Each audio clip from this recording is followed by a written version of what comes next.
Hi students, welcome back to our channel. Now we are going to discuss about fifth bit of exercise 4.1. Let us observe a question.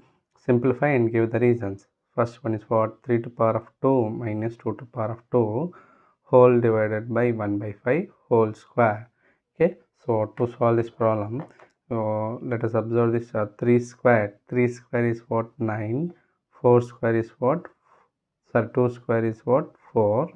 This divided by 1 by 5 whole to the power of 2. So the value of 3 square is 9, value of 2 square is 4 and whole divided by 1 by 5. So 9 minus 4, that is of 5. 5 divided by 1 by 5 whole square.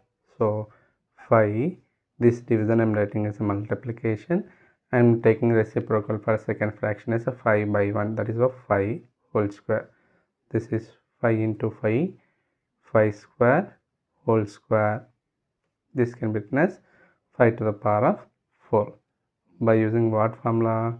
We have used that formula, that is of e to the power of m whole to the power of n can be written as e to the power of m into n. By using this formula, we can write this first answer. Okay.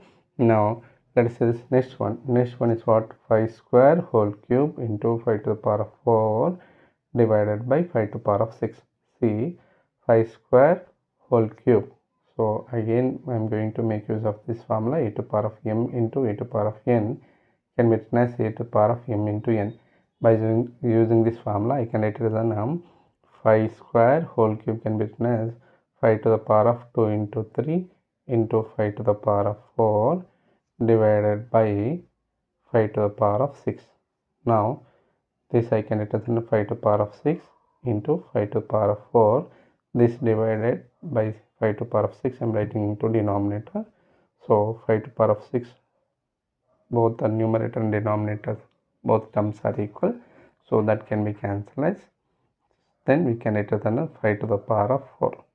So this is about the second answer. So we know that the value of 5 to the power of 4 is 625. Here also value of 5 to the power of 4 is 625. So in this we got two answers, value as a 625.